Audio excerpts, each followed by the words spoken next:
commencé à nous bénir et il va continuer de nous bénir. Et enfin, il nous bénira. Alléluia. Nous avons des visiteurs et des invités. Nous sommes à l'heure de la prédication. Nous voulons recevoir d'abord nos visiteurs. En premier, en la personne de notre pasteur militaire qui est là avec une délégation. Et ils sont là dans le cadre de l'aumônerie militaire ivoirienne et ici en France. Alors que le pasteur Bowie Jean-Claude se lève et nous l'accueillons dans la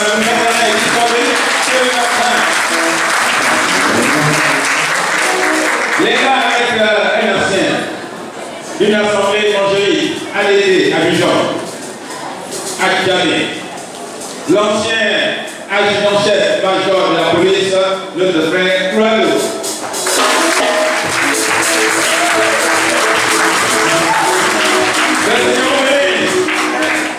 Avec une sœur qui est capitaine dans l'armée.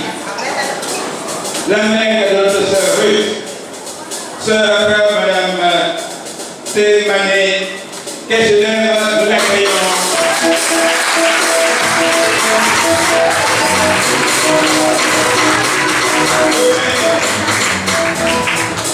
Elles seront bien-aimées, monsieur Madame Kwame, qui se lève, nous l'accueillons.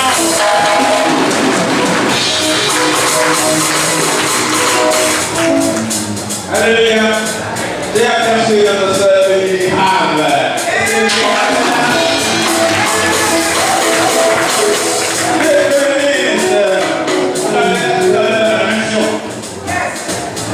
Nous avons un doyen qui est l'invité du moment, de la circonstance.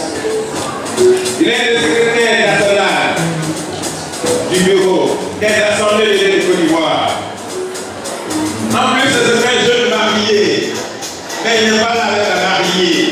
On aurait voulu qu'il soit là avec la mariée, mais il n'est pas là avec la mariée. C'est notre doyen, qui sera notre prédicateur, le tel que nous connaissons, le pasteur Charles Grandal.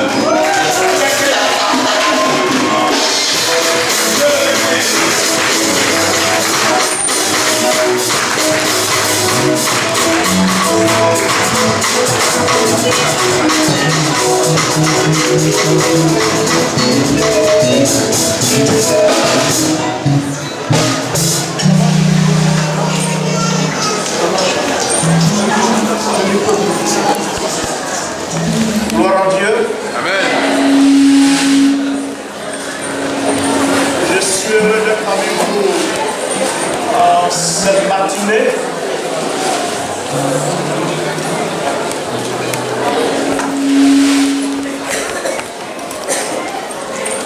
Je tiens la grâce au Seigneur pour la grâce qui m'est accordée en ce jour de pouvoir prendre part à cette belle fête. Je tiens donc à remercier l'épouse du pasteur Yambou de m'avoir invité pour cette occasion, ainsi que ce n'est pour le pasteur Yambou. Vous savez, être invité, c'est une grâce de la part du Seigneur. Il y a des gens qui, depuis qu'ils sont nés, ils n'ont jamais été invités par qui que ce soit. Donc, quand Dieu t'invite, c'est vraiment une grâce et il ne faut jamais la refuser. Donc, merci pour cette occasion. Voilà. Je ne peux pas vous donner la nouvelle d'Abidjan parce qu'il n'y a pas d'Abidjan. Ça fait 3 mois que je suis à Genève. Et donc, je peux vous apporter les salutations de Genève. Mon épouse vous salue, ainsi que les frères et sœurs de Genève. Nous prenons la Bible dans Luc au chapitre 5. Nous la faisons du verset 1 au verset 11. Luc 5, verset 1 au verset 11.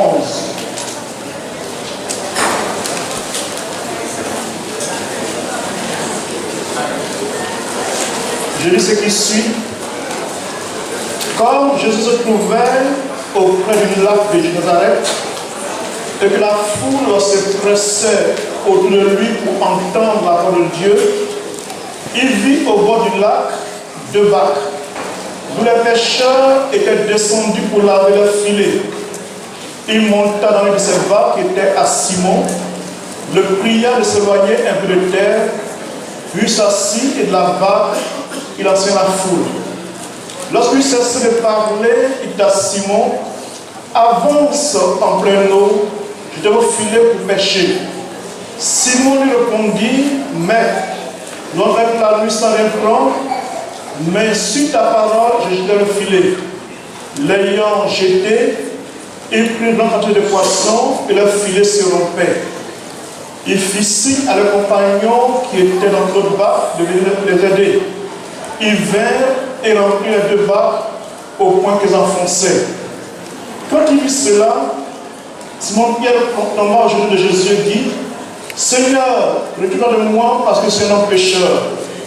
Car le pouvoir l'avait saisi, lui et tous ceux qui étaient avec lui, à cause de la pêche qu'ils avaient faite. C'était le même de Jacques et de Jean, fils de Zébédée, les associés de Simon. Alors je dis à Simon, ne crains point désormais, tu seras pêcheur d'hommes. Ayant remis les barques à terre, ils laissèrent tout et le suivirent. Amen. Amen. Ce passage que nous avons lu, apparemment, n'a pas d'intérêt, apparemment, bien sûr. Ça semble un fait divers qu'on peut lire dans les journaux ou voir à la télévision.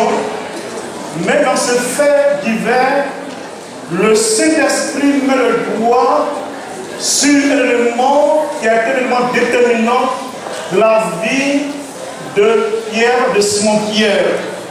Je crois que ce matin, certaines personnes, dans leur vie aussi, ils sentent qu'il y a des faits divers et Dieu veut dans sa grâce leur apporter la solution afin que la joie, la paix se les partage. La pensée qu'il faut retenir est la suivante. Verset 2, Jésus vit au bord du lac 2 barques. Deuxièmement, d'où les pêcheurs étaient descendus pour laver leurs filets. 2 barques qui sont donc sur le rivage. Les pêcheurs sont descendus de ces barques, lavent leurs filets.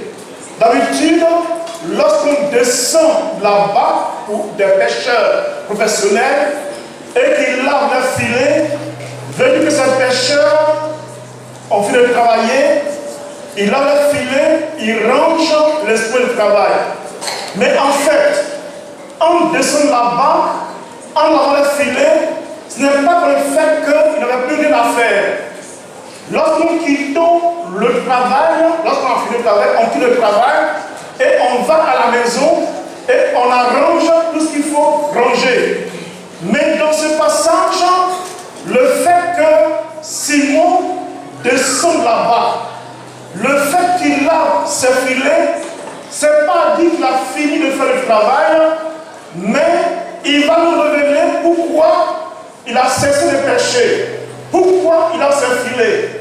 C'est que quand Jésus dit à Simon, jette mon filet dans l'eau, Pierre dit ceci, Seigneur, toute la nuit, j'ai travaillé, je n'ai pris aucun poisson.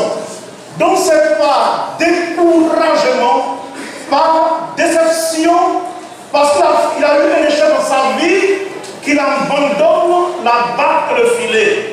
Il y a des personnes parmi nous, il se peut qu'il y ait des personnes parmi nous qui ont dépensé la vie chrétienne à 100 à l'heure et aujourd'hui ces personnes sont refroidies. Leur vie n'a rien à voir avec la vie du passé. Lorsqu'avant ils venaient à l'église, ils étaient les premiers à s'asseoir au premier rang. Aujourd'hui, ils s'asseyent derrière parce qu'ils sont prêts à sortir. Leur cœur n'est plus attaché au Seigneur par découragement et par dépit, parce que leur vie connaissent un échec. Pierre abandonne sa barque Pierre lance un filet parce qu'il dit que toute la nuit, j'ai pêché, je n'ai pris aucun poisson. Donc l'échec ne l'encourage pas à recommencer encore à faire quoi que ce soit. Il y a des jeunes gens qui sont partis à l'école pendant toute l'année. Ils ont étudié, ils ont pris le sommaire de repas pour pensant que par leurs efforts, en fin d'année scolaire, ils vont avoir les examens. Et voici qu'ils ont lamentablement échoué. Et que les parents disent que l'année prochaine, va reprendre des cours, ils disent que ce n'est pas la peine. Ils sont découragés à cause de l'échec, ceci fort. Dans mon assemblée à Abidjan, on a un frère qui a passé 7 fois le bac. Et c'est à la 7e fois que ça a marché. Il n'a pas abandonné. D'autre part, il y a des personnes qui ont fait un beau mariage, ou nous disons d'abord de belles fiançailles. Ils se sont aimés, tout allait très bien, la vie était belle. C'est chéri par-ci, chéri par-là. Et voici qu'ils sont mariés, un mariage qui était si beau, qui donnait envie de se marier. Mais quelques mois ou quelques années après, le découragement a pris place dans le cœur de ces personnes. Ils se voient non plus par amour, même par obligation. Ils sont obligés de cohabiter ensemble, mais le cœur n'y est plus. En Angleterre, il y a un homme, plutôt un couple s'est marié le matin et le soir, ils ont divorcé. Leur barque a été abandonnée, le filet de l'amour a été donc rangé. Chers amis, il y a des personnes aussi, pour eux, c'est le travail. Pendant des années, ils ont travaillé. Pendant des années, ils sont privés de bien des choses. Pensant que le travail va leur produire quelque chose de bien, ils ont fait des entreprises, ils ont tout fait. Ils sont partis à 100 à l'heure. Tout allait si bien, mais paf, un coup, tout tombe à l'eau. Et les voici découragés, abattus. Et ils ne sont pas prêts encore à reprendre le travail. Il y a des gens, ça fait pitié de le dire, ça fait, c'est malheureux, qui ont travaillé, qui sont au lieu de la retraite, mais ils sont obligés de squatter la maison des cousins, des cousines, parce qu'ils n'ont pas pu avoir de moyens pour investir.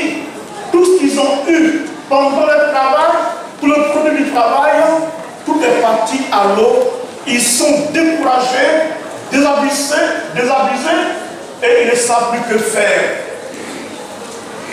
Il y a des personnes qui se sont aussi, qui ont d'autres situations difficiles. Vous savez, nous les pasteurs, nous prêchons la parole. Ce que nous disons, ce n'est pas de la théorie, mais ce que nous disons, on a aussi vécu les mêmes problèmes. Et si on te dit, par le temps du message est le suivant, reprends tes filets et remonte la barque.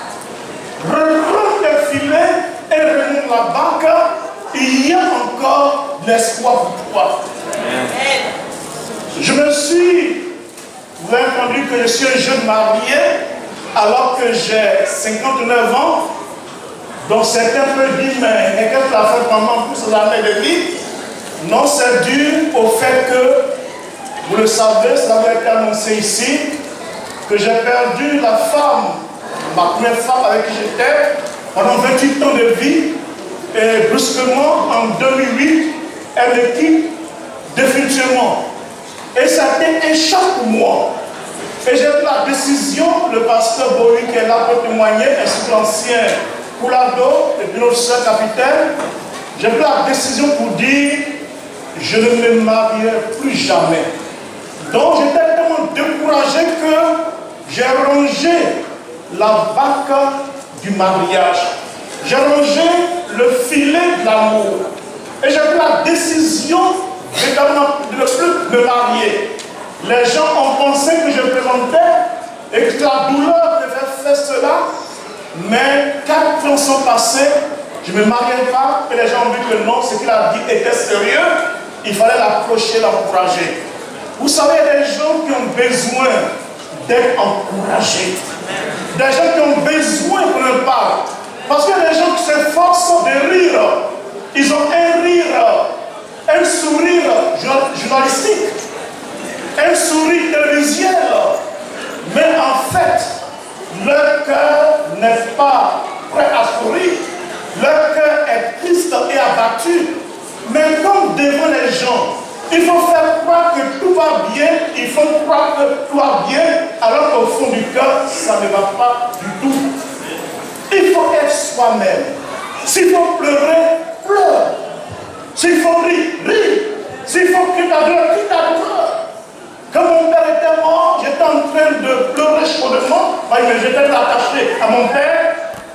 Et un frère qui a dit ceci, non, ne pleure pas, tu es un homme. Il n'y a pas d'homme quand la souffrance atteint ton cœur. Il n'y a pas d'homme. Il n'y a pas d'homme. Il n'y a pas d'homme quand ton cœur est brisé par la douleur. Alors quand il dit soit parce que tu es un homme. Alors tu prends la foi pour quoi? Pour qui alors? Elles sont de n'importe qui. Non. Dans la douleur, il n'y a ni homme ni femme. Bien au contraire, les femmes supportent plus la douleur que les hommes. Les hommes, ils font semblant d'être forts, alors qu'en fait, ils ne sont que des roseaux cassés. La femme, elle est mentalement forte. La femme, elle tient. Là où l'homme tombe, la femme tient debout. Donc, les hommes, ils font semblant, mais c'est un faux semblant. Je suis comme le bien, l'homme est très faible. L'homme est mentalement très faible. Pour rien seulement, il est découragé. Et c'est pourquoi les célibataires font pitié. Parce que quand tu es marié, ta femme t'encourage. Elle dit, chérie, ça va aller. Prends courage. Et la femme fait tout pour que ça puisse aller. Donc il ne faut pas minimiser la femme pour dire, il ne faut pas pleurer, il ne faut pas faire comme une femme. Il faut dire plutôt à la femme, sois pas comme un homme. Sois pas comme un homme.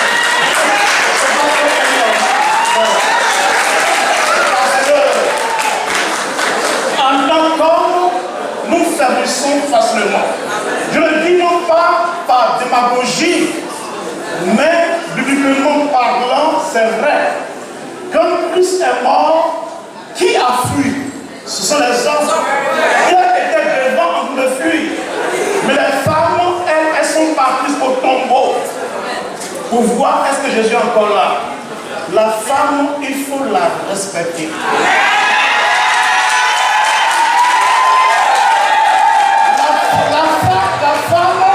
La femme, il faut la chérir. La femme, il faut prendre soin d'elle comme un œuf. J'ai compris cela, je ne comprenais pas cela avant. Mais c'est que ma femme est décédée, et j'ai compris qu'un homme sans une femme à ses côtés, sa vie ne peut pas aller plus loin que ça.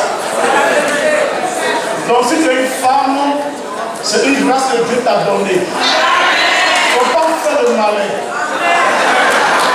Mais rendre grâce à Dieu pour cela. C'est une parenthèse, je la fais. Donc c'est pour ceci que j'ai donc rangé la bague du mariage. J'ai rangé le filet de l'amour. Je me suis dit, j'ai pu me marier. Mais voici que Dieu, dans sa grâce, va faire ce qu'il a fait à Pierre. Il y a quelqu'un de courageux, Jésus va s'approcher de lui. De ceux qui s'approchent de ceux qui ont des problèmes. De ceux qui souffrent. La Bible dit ceci lui-même, ce sont les malades tombés de médecins. Et toi qui souffres, crois que Christ est à tes côtés. Il n'abandonne jamais ceux qui souffrent et ceux qui pleurent. Dans Jean chapitre 5, verset 6, 7, 8, 9, il y avait un homme qui était paralysé depuis 38 ans. Cet homme va à la piscine parce qu'il y a des miracles qui se produisaient et étant paralysé de tout son corps, ne peut pas donc se jeter dans l'eau. Jésus va s'approcher de lui. Quand tu es seul, quand tu es solitaire, quand personne ne te comprend, il y a un Dieu qui te comprend. Il y a un Dieu qui te voit. Quand tout le monde t'abandonne, il a dit ceci, il a dit ceci, quand je lui dis non, tu es guéri, il dit, je n'ai personne. Comment dans ce sexe-ci, on ne peut pas avoir quelqu'un? J'ai été scandalisé à Genève et dans toute la Suisse de voir des vieilles personnes qui sont seules, qui vivent seules, comme si elles sont nées toutes seules. Il y a des gens qui sont abandonnés de tous et par tous. Mais sache que le Dieu que je prêche de la Bible n'est pas un Dieu qui abandonne. Quand tout le monde est abandonné, crois que Dieu est à tes côtés. Lorsqu'on perd un être cher, si on va au cimetière et tout le monde t'accompagne jusqu'au tombeau, même la femme ou bien l'homme se met à pleurer. Laisse-moi, laisse-moi, je vais mourir avec lui. Mais elle dit ça ou bien elle dit ça, mais en fait, il ne croit pas ce qu'il dit. Parce que quand alors David déjà ne laisse pas son cœur, et puis c'est un peu pour aller dans le donc, quel que soit l'amour qu'on veut porter pour une personne, on n'est pas prêt à mourir avec la personne. On n'est pas prêt. Et quand tu vas au cimetière, tout le monde t'abandonne dans ton tombeau et on te tourne le dos. Il n'y a pas une seule personne qui regarde pour voir en face derrière qui est tout abandonné dans le tombeau. Mais le Saint-Esprit demeure avec ton corps inanimé. Dieu n'abandonne jamais. Il y a une parole que Jésus a dit qui semble un peu irréelle. Matthieu 28, verset 20, ceci, jusqu'à vous, tous les jours, jusqu'à la fin du monde. Mais comment jusqu'à la fin du monde? Alors qu'on meurt avant la fin du monde. C'est pour ceci que le fait qu'il soit à nos côtés est éternel. Une fois que Dieu a ta décision d'être à tes côtés, il ne va jamais, jamais, jamais t'abandonner. Parce qu'il t'aime et il veut ton bonheur. Pour terminer, parce qu'on m'a dit, j'avais un temps limité, chez nous en Afrique, le temps n'est pas limité. Il y avait un missionnaire qui était en Afrique, il a dit à un pasteur pour dire qu'on a l'évangélisation à 9h, et le missionnaire arrive, et c'est à 9h qu'il voit le pasteur un peu se brosser les dents. Il dit, mais je t'ai dit à 9h, il dit non, ici on regarde le soleil. C'est comme si elle sort, on sait qu'il est l'heure. Mais on va quand même respecter le temps. Voilà, donc pour terminer, est-ce que Pierre va laisser un constat d'échec? Il dit, toute la nuit, j'ai péché, je n'ai rien pris. Mais il ajoute, il est important qu'en tant qu'être humain, il faut qu'on ne demeure pas dans l'échec, de la douleur, dans les pleurs, dans les souffrances, mais il faut croire que tant qu'il y a la vie, tu peux t'en sortir. Tant qu'il y a la vie, les choses peuvent changer, parce que Dieu qui est avec toi est un Dieu qui est tout puissant, le Dieu de l'impossible. Et puis il a dit, je n'ai rien pris, mais en me basant sur ta parole, je vais jeter le filet. Appuyons-nous sur Dieu et sa parole, et le miracle va se réaliser. Le Dieu de l'impossible. Et voici que moi aussi, après 4 ans de découragement, je me suis appuyé sur Dieu et sa parole.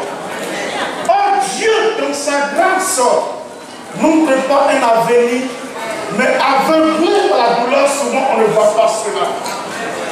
Dieu a des choses qui sont meilleures pour nous, mais souvent on est lié par le passé. Et heureusement que Dieu ne tient pas compte de nos réactions, de nos tempéraments. Et Dieu, cette année dernière, a séché mes pleurs. Dieu, dans sa grâce, m'a béni d'une bénédiction que plus jamais. Je peux faire autre chose, mais les douleurs anciennes sont réellement passées. Et me voici, dans Dieu m'a fait la grâce, j'ai jeté encore le filet et j'ai attrapé un beau poisson.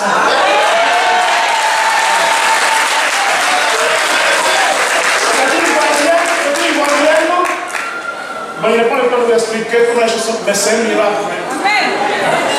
C'est un miracle. C'est une Ivoirienne, même qui vit en Suisse.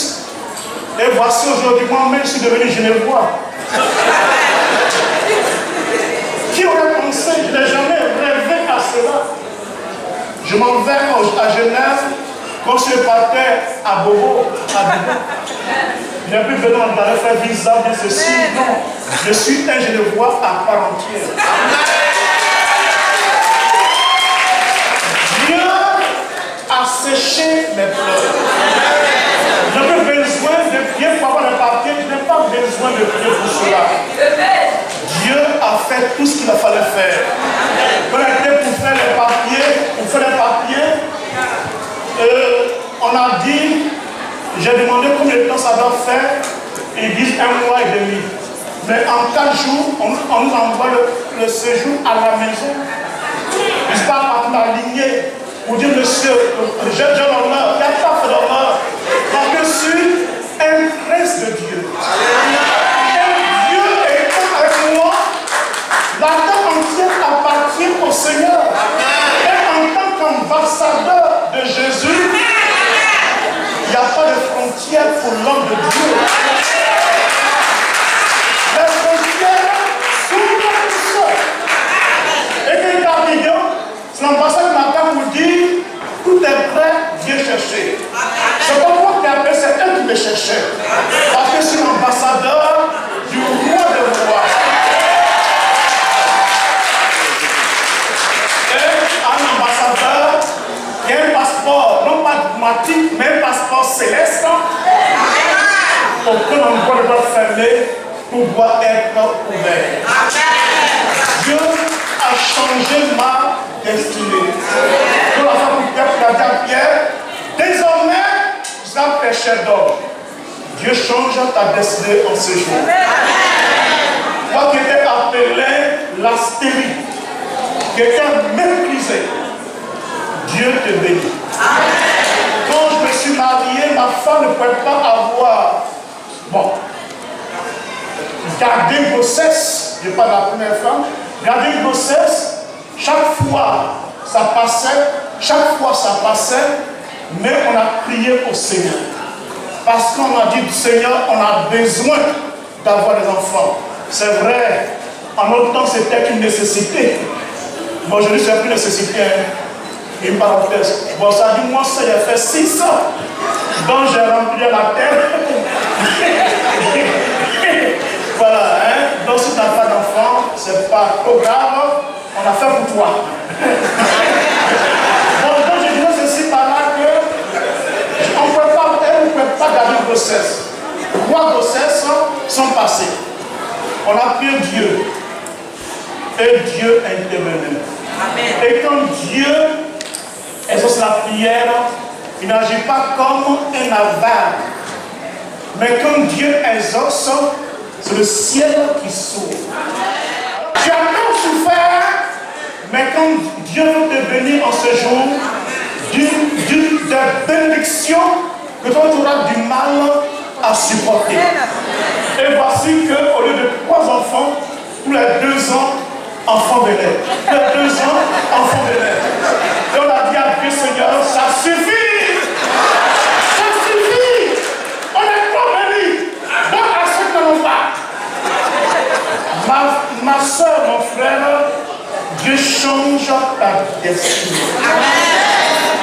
Ce que tu es aujourd'hui n'est pas ce que tu seras devenu. Ton avenir va changer. Mais pour cela, crois en la parole du Seigneur qui dit ce que sa bouche dit, sa main l'accomplit toujours. Ce que Dieu t'a dit, il va le réaliser certainement. C'est comme Abraham. Romains 4, verset 10 à 21. Abraham ne pouvait pas avoir d'enfant. Abraham était vieux, sa femme était vieille. Mais il a dit qu'Abraham n'a pas considéré qu'il était déjà très âgé, que sa femme n'était pas en état d'avoir de l'enfant. Il a dit qu'Abraham crut en la promesse de Dieu qui dit ce que sa bouche, ce qu'il dit, sa main l'accomplit toujours. Crois en ce matin la parole du Seigneur. Quelle que soit ta situation, Dieu va la changer. Quel que soit l'état dans lequel tu es, quel que soit l'état, je le proclame, Dieu va le changer. Quelle que soit la douleur qui te fait gémir, qui te fait crier, Dieu est prêt à ôter cela. Pour te faire entrer dans une dimension de vie que tu n'as jamais connue. Donc mon frère, ma soeur, vas-y et reprends tes filets. Et remonte la barque parce que Dieu a encore pour toi de grandes et de riches bénédictions. Que Dieu vous bénisse.